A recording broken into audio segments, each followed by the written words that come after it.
Welcome to the Occupational Safety Leadership Podcast, episode number 30. In this one, we're going to sit down and talk about the safety hazards of ABS plastics in 3D printing. In the previous one, we just did a little overview of 3D printing, the different hazards out there. Now we're going to sit down and break down episode 30, the ABS plastics, episode 31, the PLA plastics. Let's get started. So ABS, let's sit down and talk about definition first. Acrylonitrile, let's start that again. Acrylonitrile Butadiene Styrene. ABS is a common thermoplastic used in 3D printing, and while it's generally safe when correctly used, there are some potential safety hazards. And of course, the big one that we know of is going to be the fumes, and of course, there's also skin and eye irritation for the processing and for the post-processing phase in. So let's continue on then. So the big one, of course, is going to be the fumes. Styrene has been classified as a possible carcinogen. So we know that when we're burning these fumes, we're basically burning a possible carcinogen at the same time then. So the recommendation to help out with the fumes, of course, is going to be use it in a well ventilated area or have a closed chamber with the air filtration system on it. Do everything you can to make sure that you are just not breathing in these fumes, and obviously just not for ABS plastic, but when you kind of think about anything in life, use it in a very well ventilated area.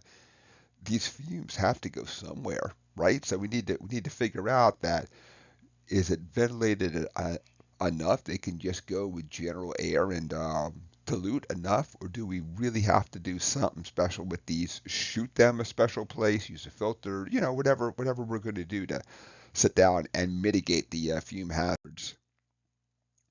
Next one is going to be with fire. We talked a little bit about the fire hazard with 3D printers on the previous one then, but with all things, of course, it's a high temperature heat source, and you're basically melting this plastic. Sometimes it's coming in kind of like that liquefied gel type form, but you're basically taking a hot end and then you're going to take and make a solid from it then. So right from the get-go, we have a hot source. We also know that these things are flammable and all that stuff then.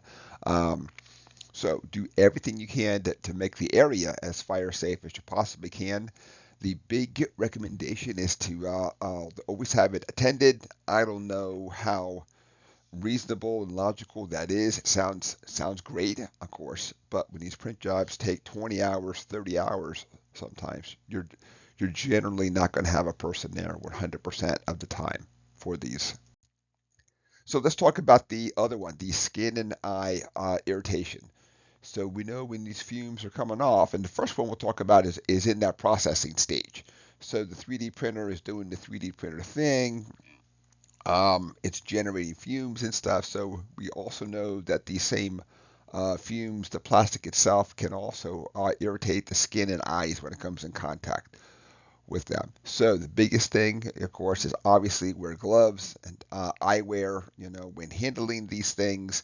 When we switch gears and go to the post processing, so now we now have a solid piece of plastic, and we know that many times folks have to go back and sand this plastic then. So now you're sanding a piece of plastic, and so you want to avoid breathing in any of the dust or fumes.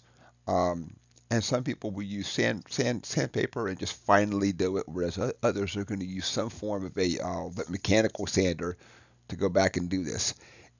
If you're going to use some form of the mechanical sander, you really need to wear some form of a mask, a respirator, and work in a well ventilated area. So again, that these fumes and this dust has to go somewhere. And if it's not in a well ventilated area, some of it is probably going to enter your lungs and go in through your eyeballs then. So that is it for episode 30, Safety Hazards of ABS Plastics in 3D Printing. Stay tuned for more industry-specific ones. In episode 31, we'll talk about the PLA for plastics.